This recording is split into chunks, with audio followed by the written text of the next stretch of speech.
우리는 지난번 강의를 통하여서 사울의 변화에 대해서 생각해 보았습니다. 사울의 변화, 어떤 변화가 있었습니까? 사울의 사명이 변화되었고, 또한 사울의 신분이 변화되었고, 또한 사울을 움직이는 보이지 아니하는 힘이 변화되었다라고 살펴보았습니다. 오늘은 본문을 통하여서 계속 진행되는 하나님의 역사라는 제목으로 말씀을 나누고자 합니다. 첫 번째로 사도 바울이 변화되고 나서 하나님의 일들을 감당하려고 할 때에 그의 사명에 장애물이 있었습니다.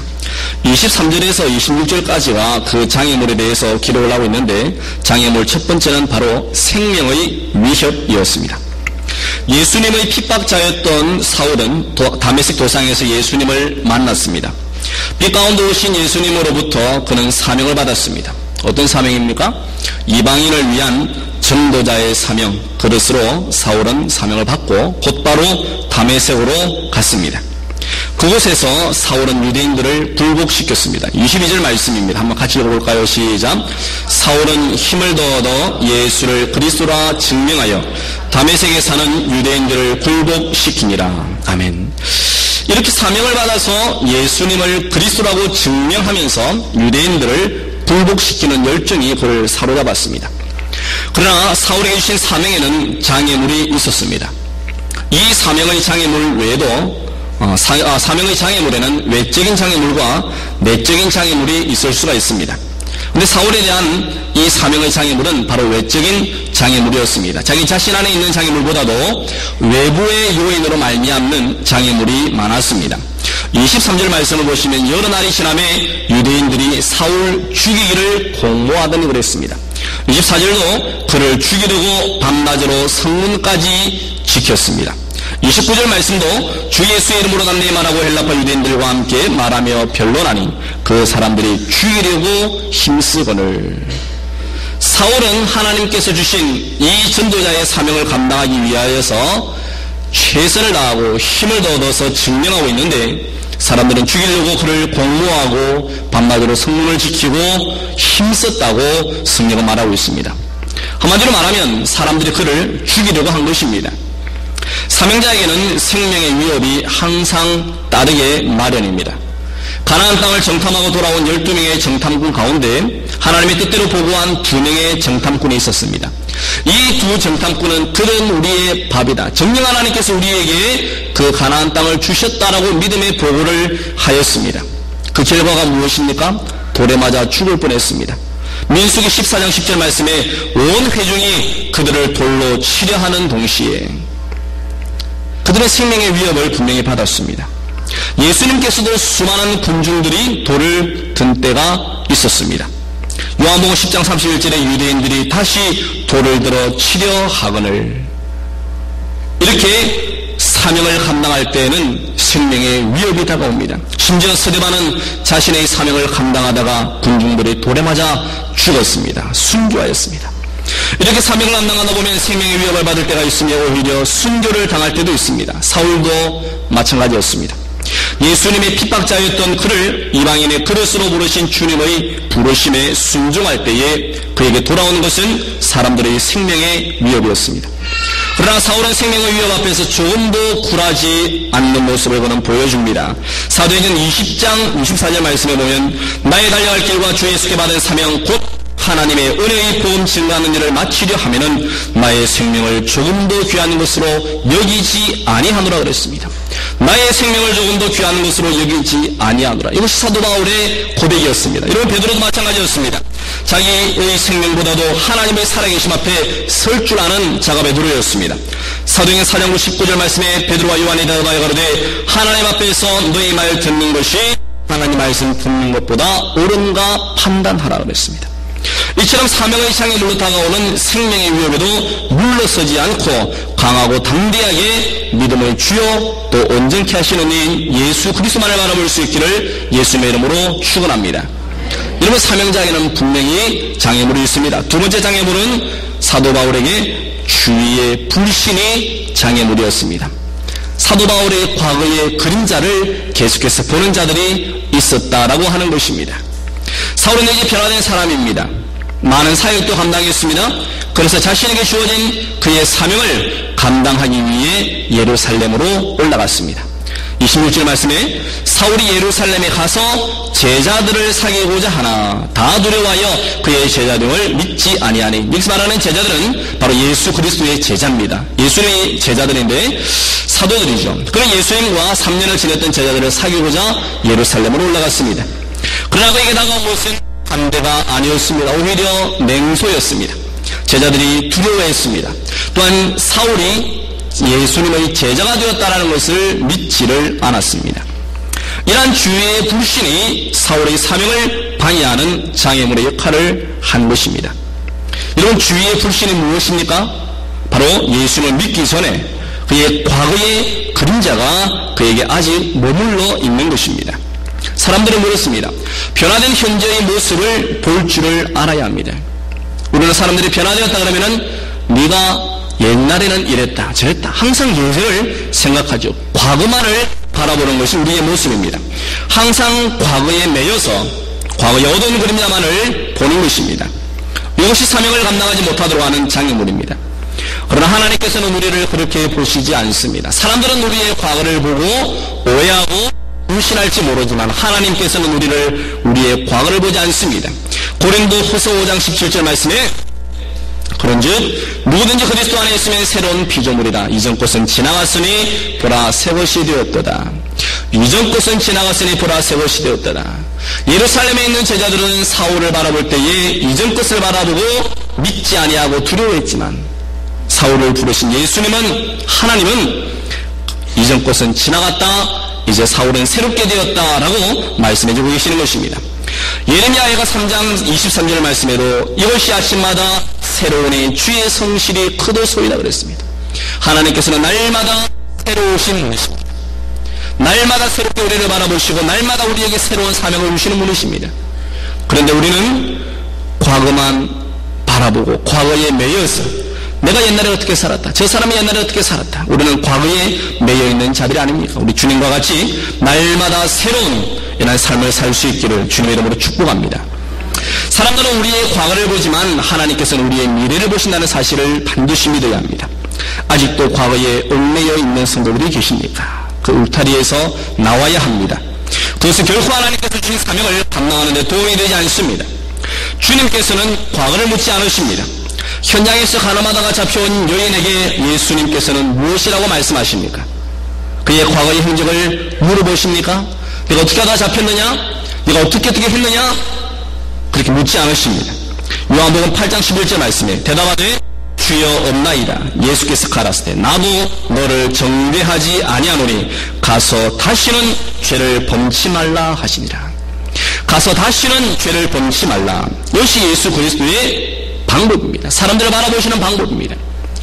우리는 지난날의 죄에 얽매일 수 있지만 하나님께서는 예수 그리스도로 말미암아서 우리의 모든 죄를 용서해 주셨다라고 약속해 주셨습니다. 이미 사명의 장애물이 있는 거예요. 그러나 하나님께서는 항상 우리에게 피할 길을 예비해 놓고 계십니다. 고린도전서 10장 13절에 사람이 감당할 시험 받기는 너희에게 당한 것이 없나니 오직 하나님은 미쁘사 너희가 감당치 못할 시험 당함을 허락지 아니하시고 시험 당할 즈음에 또한 피할 길을 내사 너희로 능히 감당하게 하시느니라. 사울이 생명의 위협을 받았을 때에도 자신의 제자들이 성에 줄을 달아서 탈출하도록 도와주었습니다. 예루살렘의 제자들이 자신을 믿어주지 아니할 때에도 바나바라고 하는 한 사람을 통하여서 오해를 풀고 서로 교제토록 도와주었습니다. 우리 주님은 때를 따라 돕는 은혜를 주시는 분이심을 믿으시기를 바랍니다. 여러분의 사명을 감당하려고 할 때에 어떠한 장애물이 있을지라도 생명의 위협이나 아니면 주위의 불신, 그뿐만 아니라 여러 가지 장애물이 있다 할지라도 주님만을 바라보고 나아간다면 하나님께서는 피할 길을 우리에게 내시고 능히 감당하게 하신다는 사실을 믿으시기를 예수님의 이름으로 축원합니다. 두 번째로 바나바의 도움에 대해서는 27절에서 30절까지 말씀이 기록을 하고 있습니다. 바나바는 사울을 믿지 못하는 예루살렘에 있는 제자들에게 사울이 예수님을 만나는 과정을 자세히 설명해 주었습니다. 27절 말씀을 보시면 길에서 어떻게 주를 본 것과 그리고 주께서 그에게 말씀하신 일, 세 번째는 예수님의 이름으로 담대히 말하던 사울의 모습을 설명을 해줍니다. 여러분, 신앙생활은 혼자 하는 게 절대로 아닙니다. 사울은 예수 그리스도의 임재를 빛 가운데 체험하였음에도 불구하고 하나님의 놀라운 기적을 3일 만에 체험하였음에도 불구하고 주님의 음성을 들었음에도 불구하고 그는 결코 혼자 설 수 있는 존재가 아니었다라고 하는 사실입니다. 이 세상에 영적으로 독불장군은 아무도 없습니다. 내가 아무리 영적으로 충만하고 뛰어나다 할지라도 내 스스로 할 수 있는 것은 아무도 없습니다. 나 혼자서 뭔가를 하려고 하는 것은 주님 앞에서 교만일 수밖에 없다는 것입니다. 여러분, 사울의 모습을 한번 생각해보면 사울도 인간입니다. 동일하게 인간의 연약함을 다 가지고 있습니다. 그가 다메섹에서 예수 그리스도의 이름을 증명할 때에 다메섹에 사는 유대인들이 어떻게 했다고 성경은 말했습니까? 22절에 다메섹에 사는 유대인들을 다 굴복시켰다고 그랬습니다. 얼마나 의기양양하겠습니까? 얼마나 자신감에 차 있었겠습니까? 그러나 나는 이제 변화되었다. 수많은 사람들이 나를 인정해주고 내가 예수님의 제자가 되었다는 것을 안다. 그는 예루살렘에 있는 제자들과 사귀고자 갔습니다. 얼마나 기쁜 마음을 갖겠습니까? 그런데 그에게 돌아온 것은 불신과 두려움이 돌아왔다고 했습니다. 사울이 아무리 변화되었다 할지라도 옆에서 도와주는 바나바가 없었다면 예루살렘에 있는 제자들과 사귈 수가 없었을 것입니다. 전도서 4장 11절 12절 말씀에 두 사람이 함께 누우면 따뜻하거니와 한 사람이면 어찌 따뜻하랴.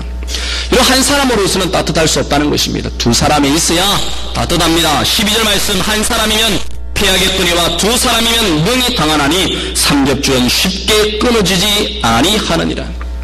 한 사람은 피할 수밖에 없습니다. 그러나 두 사람이면 능히 당할 수가 있습니다. 세 사람 삼겹줄은 쉽게 끊어지지 아니한다라고 성경은 우리에게 증거하고 있는 것입니다. 사울이 아무리 위대한 사도가 되었다 할지라도 그가 혼자였다면 그는 위대한 사도가 될 수 없었을 것입니다. 이 세상에 어느 누구도 혼자 설 수는 없는 것입니다. 나라는 한 사람이 이렇게 설 수 있는 이유는 누군가의 기도가 있었고 누군가의 도움이 있었다는 사실을 기억해야 할 것입니다.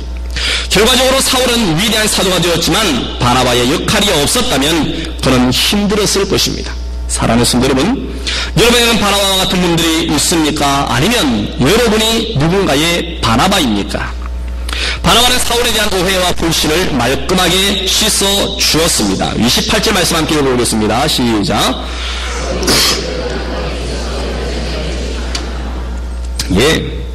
이렇게 두려움과 불신에 차있던 제자들을 바나바라고 하는 한 사람이 중간에 서서 중재 역할을 함으로써 제자들과 함께 있게 하고 또한 예루살렘을 출입할 수 있도록 도와주었습니다. 그럼 바나바는 착한 사람이라고 했습니다. 그는 제자들 앞에서 사울을 세워주었습니다. 사울의 변화된 모습을 말해주었습니다. 사울의 과거의 모습이 아니라 사울의 변화된 모습을 그는 제자들에게 말해주었던 것입니다. 사랑하는 성도 여러분, 우리도 이러한 바나바의 역할을 감당해야 할 것입니다. 성도들을 세워줄 때가 많습니까? 아니면 비판할 때가 많습니까? 여러분, 내 곁에 있는 성도를 누군가에게 소개할 때에 아니면 누군가에 대해서 이야기를 할 때에 우리는 그 사람을 세워주고 격려하고 일으켜주는 말을 많이 합니까? 아니면 그 사람이 없다고 해서 그 사람을 비판하고 판단하고 정죄하는 말을 많이 합니까? 사람의 마음에서 나오는 것을 예수님께서는 이렇게 말씀하셨습니다. 마태복음 15장 19절 말씀에 마음에서 나오는 것은 악한 생각과 살인과 간음과 음란과 도적질과 거짓 증거와 회방이라고 말하고 있습니다. 이 거짓 증거가 사람의 마음에서 나오는 것이라고 합니다. 바나바는 사울에 대하여 거짓 증거하지 않았습니다. 이런 말이 얼마나 중요합니까? 바나바는 사울에 대하여서 그가 어떻게 주님을 본 것과 주님께서 어떻게 그에게 말씀하신 것과 또한 다메섹에서 어떻게 예수 그리스도의 이름으로 담대히 말하던 것을 그는 사울을 세워주는 방향으로 설명해 주었습니다. 야고보서 1장 26절 말씀에 누구든지 스스로 경건하다 생각하며 자기 혀를 제갈 먹이지 아니하고 자기 마음을 속이면 이 사람의 경건은 헛것이라 그랬습니다. 자기의 혀를 제갈 먹이지 아니하면 그 사람의 경건은 헛것이다 라고 말합니다.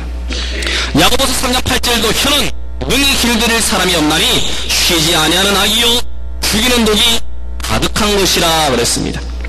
혀를 길들일 사람은 아무도 없습니다. 저도 마찬가지입니다. 우리 모두가 다 혀를 길들일 수는 없을 것입니다. 그러나 성령은 우리에게 방법을 가르치셨습니다. 그것은 바로 성령의 충만을 받는 것입니다. 성령이 충만해야 우리의 입술을 성령께서 주장하시는 것입니다. 마가요한의 다락방에 성령이 강림하셨을 때에 제일 먼저 나타난 현상이 바로 이것이었습니다. 사도행전 2장 4절에 저희가 다 성령의 충만함을 받고 성령이 말하게 하심을 따라 다른 방언으로 말하기를 시작하니라. 성령의 충만함을 받고 성령의 말하게 하심을 따라서 말하는 자가 될 때에 비로소 우리의 혀는 순종되어지고 길들여질 수가 있다라는 사실입니다. 사랑하는 성도 여러분, 우리의 혀는 바나바와 같이 사람을 세우는 데 빠릅니까? 아니면 정죄하고 비판하고 거짓 증거하는 데 우리의 혀는 빠릅니까?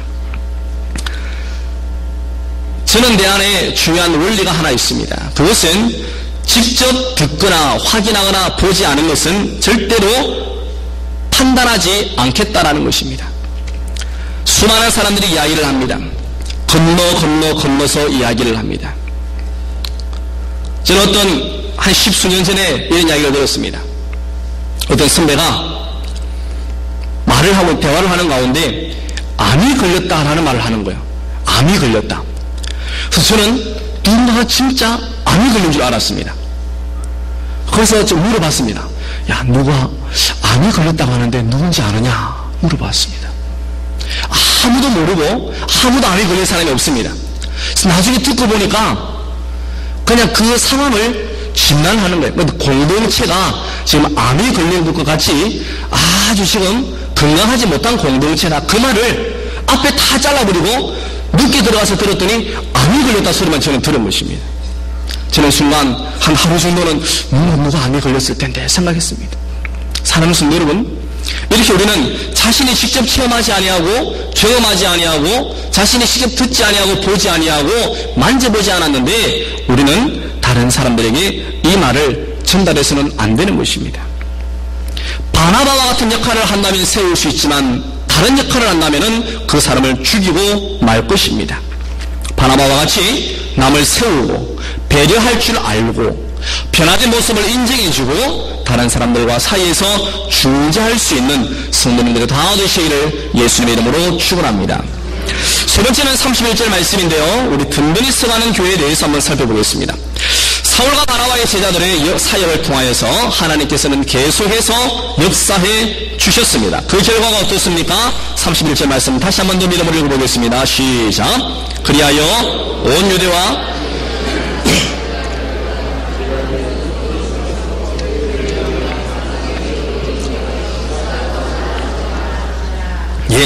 여기는 5가지의 변화가 있습니다. 사울과 바나바와 제자들의 사역 가운데 함께 하셨던 하나님의 역사로 말미암아서 온 유대와 갈릴리와 사마리아에 있는 교회에는 5가지의 특징이 있는데 첫 번째는 교회가 평안하였습니다. 여기에서 말하고 있는 평안은 교회의 내적 문제의 해결로 나타나는 결과를 말하지 않습니다. 여러분, 평안이라고 할 때에 우리는 속지 말아야 합니다. 영적 전쟁을 하는데 그것이 시끄러워서 영적 전쟁 때문에 시끄러워지는 것을 포기한다면 그것이 평안이 아닙니다. 진리를 위해서 싸우는데 진리 때문에 교회가 힘들다고 해서 그 진리를 포기할 수 없는 것입니다. 평안함이라고 하는 것은 하나님께서 원하시는 모습이 될 때에 참된 교회의 모습이지 세상적인 원리와 방법으로 조용하다고 해서 그것이 평안이 아니라는 사실을 알아야 합니다. 여기서 말하고 있는 평안은 바로 내적 문제가 아니라 외부에서 생겨진 그 결과에 대한 문제의 해결입니다. 스데반의 순교로 초대교회가 큰 어려움에 직면하게 되었습니다. 초대교회를 지키게 된 성도들은 어떻게 되었습니까? 뿔뿔이 흩어지기 시작했습니다. 사도행전 8장 1절 말씀에 사울이 그의 죽임당함을 마땅히 여기더라. 그날에 예루살렘에 있는 교회에 큰 핍박이 나서 사도 외에는 다 유대와 사마리아 모든 땅으로 흩어지니라 그랬습니다. 이 상황이 지금 교회가 평안하지 않는 상황이라는 것입니다.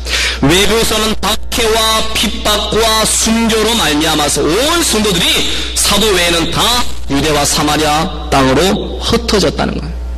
이 상황들을 하나님께서는 평안하게 만들어 주셨다라고 하는 것입니다. 외부의 핍박과 공격으로부터 교회는 점점 더 안정을 되찾아가고 있었던 것입니다. 그래서 교회가 평안해진 것입니다. 바로 이것이 하나님의 역사이며 섭리인 것입니다. 지금 한국교회뿐만 아니라 세계교회가 엄청난 공격과 핍박을 받고 있습니다. 그러나 승리는 주님의 것입니다. 반드시 교회가 승리하게 될 것입니다. 세상이 아무리 날뛴다 할지라도 교회는 타협해서는 절대로 안 됩니다. 세상이 타협을 요구한다고 할지라도 타협해서도 안 되고, 먼저 교회가 세상을 향하여서 타협의 손을 내밀어서도 안 됩니다. 우리는 진리 가운데 서야 합니다. 교회가 세상과 타협하는 순간 하나님의 영은 떠나고 말 것입니다. 천주교와 불교가 타협해가는 모습을 보지 않습니까? 4월 초파되는 성당에 부처님 오신 날을 축하한다고 불 붙여놓고, 성탄절에는 절에서 예수님 탄생을 축하한다고 플래카드 붙여놓고 뭐 하는 겁니까? 하나님의 영이 떠나고 있는 겁니다. 두 번째, 하나님께서는 교회들을 든든히 서가게 하셨습니다. 주님이 교회의 힘입니다. 교회가 든든히 서가기 위해서는 말씀이 있어야 합니다. 말씀이 능력이기 때문에 그렇습니다. 말씀이 교회의 기초가 되어야 합니다. 유대와 갈릴리와 사마리아 교회는 사도들의 사역을 통하여서 말씀 위에 굳게 세워진 교회입니다. 우리는 대리만족을 느낄 때가 있습니다. 예를 들면 기도에 대한 책을 많이 읽으면 기도를 많이 했다고 생각합니다. 그리고 전도에 대한 책을 읽어도 마찬가지입니다. 우리가 속해 있는 교단이 고신인데 말씀이 강조되는 교단입니다. 그런데 고신이 속해 있는 교회에 다닌다고 해서 모든 성도가 말씀이 강한 것이 결코 아닙니다. 여러분, 다닌다고 말씀 위에 세워지는 것이 아니고 듣고 배우고 확신한 가운데 서야 하는 것입니다. 세 번째, 교회는 주를 경외함이 있었습니다. 초대교회는 주를 경외했습니다. 여러분, 경외라고 하는 말을 다른 단어로 번역하면 두려워한다라는 단어입니다. 두려워한다. 그런데 두려움이라고 하는 것은 무서움과는 다른 것입니다. 무서움과는 다른 거예요. 우리 주님은 살아계십니다. 우리 지난 수요일날 도 목사님이 말씀하셨는데 우리 하나님이 어떻게 살아계신다고 그랬습니까? 시퍼렇게 살아계시답니다. 시퍼렇게. 여러분, 시퍼렇게 살아계신 하나님 앞에서 주님을 경외하면서 살아야 할 것입니다. 주님이 없는 것이 없습니다. 그래서 무소부재하신 하나님이라고 말씀합니다. 시편 139편 9절 10절 말씀에 내가 새벽 날개를 치며 바다 끝에 가서 거한다 할지라도 곧 거기서도 주의 손이 나를 인도하시며 주의 오른손이 나를 붙드시리다 그랬습니다. 새벽 날개가 어떤 힘입니까? 여러분, 밤중에 모든 피곤이 풀어지고 가장 힘있고 생명력 있는 날개이십니다. 그렇게 멀리 가서 숨어도 거기에도 계신 분이 바로 하나님이십니다. 우리가 숨을 수가 없는 분입니다. 그래서 경외함, 두려움은 어떻게 나타나는지 아십니까? 하나님을 경외하고 하나님을 두려워하는데 과연 그러면 경외함, 이 두려움이라고 하는 것이 어떤 형태로 나타나느냐라는 것입니다. 어떤 것일까요? 정직함으로 나타나는 것입니다. 정직함. 아나니아와 삽비라가 성령을 속였습니다. 그래서 죽었습니다. 그들이 정직했다면 그들은 살았을 것입니다. 그런데 이 아나니아와 삽비라의 마음 안에는 하나님을 경외하는 마음이 없습니다. 하나님을 두려워하는 마음이 없습니다. 하나님이 살아계시다라고 믿고 있었지만 그의 삶 가운데는 진정으로 두려워하는 마음, 경외하는 마음이 없었다고 하는 겁니다. 그래서 하나님을 속였던 것입니다. 정직하지 못했어요. 다윗은 나단 선지자의 지적에 정직하게 인정하고 회개했습니다. 그리고 그는 이렇게 외칩니다. 하나님이여, 내 속에 정한 마음을 창조하시고 내 안에 정직한 영을 새롭게 하옵소서. 하나님을 경외한다, 주님을 경외한다라고 말만 할 것이 아니라 우리는 주님 앞에서 정직하게 살아야 한다는 사실입니다. 왜 하나님께서 초대교회의 아나니아와 삽비라를 죽이셨습니까? 그것은 하나님께서 정직을 그렇게 원하신다는 것. 너희가 나를 경외하고 나를 두려워한다면 내 앞에서 정직해져라. 여러분, 아나니아와 삽비라를 하나님 그냥 죽이셨습니까? 베드로를 통하여서 기회를 주셨습니다. 정말로 이것이 전부 다냐라고 하는 베드로를 통하여서 기회가 주어졌습니다. 하나님은 그 기회조차도 버린 아나니아와 삽비라에게는 징계하셨던 것입니다. 잠언 10장 29절 말씀에 여호와의 도가 정직한 자에게는 산성이요 행악하는 자에게는 멸망이니라 그랬습니다. 행악하는 자에게는 멸망이니라. 정직한 자에게는 하나님의 말씀이 산성과 같습니다. 정직한 자에게는 하나님의 도가 나를 보호하고 나를 안위하고 나를 지키는 산성이지만, 행악하는 자에게는 하나님의 말씀이 오히려 그들을 멸망시키는 도구가 된다는 사실입니다. 초대교회가 주님을 경외했다고 하는 것은 항상 정직한 신앙생활을 했다는 것입니다. 범사의 정직함으로 하나님을 경외하시기를 예수님의 이름으로 축원합니다. 네 번째, 초대교회는 성령의 위로가 있었습니다. 방법이 어떻는지 모르겠습니다. 하나님께서 어떠한 방법으로 위로해 주셨는지는 정확하게 기록하고 있지는 않습니다. 말씀으로 하셨는지, 환상으로 하셨는지, 아니면 천사를 통해서 하셨는지, 부모로 하셨는지 구체적인 방법은 말씀하고 있지 않습니다. 그러나 분명한 것은 성령님께서 살아계셔서 지금도 주님의 교회를 위로해 주고 계신 것입니다. 주님께서는 요한계시록 7교회에 편지를 쓸 때에 각 교회의 형편과 아픔과 사정을 다 아신다고 말씀하셨습니다. 이처럼 우리의 모든 형편과 사정을 아시는 주님께서 오늘도 이 시간에 우리를 위로하시며 우리의 부활교회를 위로하실 줄로 믿습니다. 다섯 번째로, 초대교회는 성도의 수가 더 많아졌습니다. 이것이 초대교회의 중요한 특징 중에 하나였습니다. 2장 41절에도 그 말을 받는 사람들의 세례를 받으며 이날의 제자의 수가 3천이나 더하더라. 4장 4절에도 남자의 수가 약 5천이나 되었더라. 16장 5절에도 이에 여러 교회가 믿음이 더 굳으시고 수가 날마다 더하니라 그랬습니다. 어떤 사람들은 교회가 성장을 멈춘다든지 또 성장하지 않으면 어떤 말을 합니까? 질적인 성장을 이야기합니다. 수적인 성장보다도, 양적인 성장보다도 질적인 성장이 더 중요하다. 그러나 그렇지 않습니다. 초대교회는 질적인 성장뿐만 아니라 양적인 성장도 함께 갖습니다. 우리 교회도 이러한 은혜가 있기를 바랍니다. 성도의 수가 더욱더 많아지는 교회가 되기를 바랍니다. 지난 때의 몇 명이 아니라 앞으로 풍성하게 사실 주님을 바라보면서 믿음의 분량대로 구하고 안구할 수 있는 우리 교회뿐만 아니라 우리 모든 성도들 되시기를 예수님의 이름으로 축원합니다. 사랑하는 성도 여러분, 말씀을 맺겠습니다. 하나님께서는 지금도 살아계셔서 역사하고 계십니다. 그 진행은 행진은 결코 멈추지 않으실 것입니다. 주님 다시 오시는 그날까지 주님의 전진은 멈추지 않게 될 것입니다. 쉬지 아니하시고 주무시지도 아니하시는 주님의 열심을 따라서 우리 교회도 날마다 영적으로 전진하는 교회가 되어지기를 예수님의 이름으로 축원합니다. 이렇게 기도하겠습니다. 저는 기도할 때에 우리 말씀을 기억하면서 하나님, 사명의 장애물을 넉넉히 이겨나가게 하여 주시옵소서. 바나바와 같은 자가 되게 하여 주시고 주의 몸된 교회가 날마다 평안하여 든든히 서가고 주님의 경외함과 정직함과 주님의 위로로 진행하여 숫자가 더해지는 교회가 되게 하여 주옵소서. 주님의 성으로 세 번으로 함께 기도하겠습니다. 주여, 주여, 주여. 살아계신 아버지 하나님 감사합니다.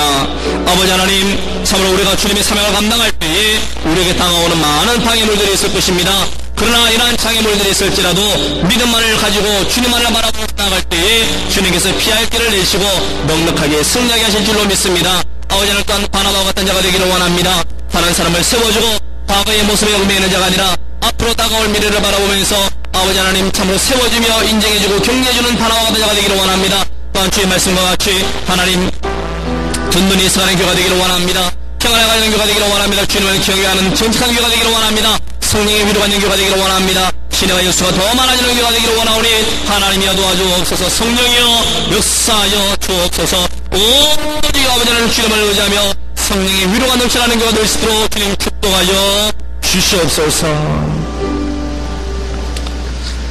살아계신 아버지 하나님 감사합니다. 오늘도 주의 말씀 기억하여서 이 말씀과 같이 우리의 삶 가운데 열매 맺는 자가 될 수 있도록 도와주시고, 특별히 하나님의 경외하는 성도들 위해서 늘 정직함으로 살아가는 저희들 다 되게 하여 주시옵소서. 예수님의 이름으로 축복하며 기도하옵나이다. 아멘.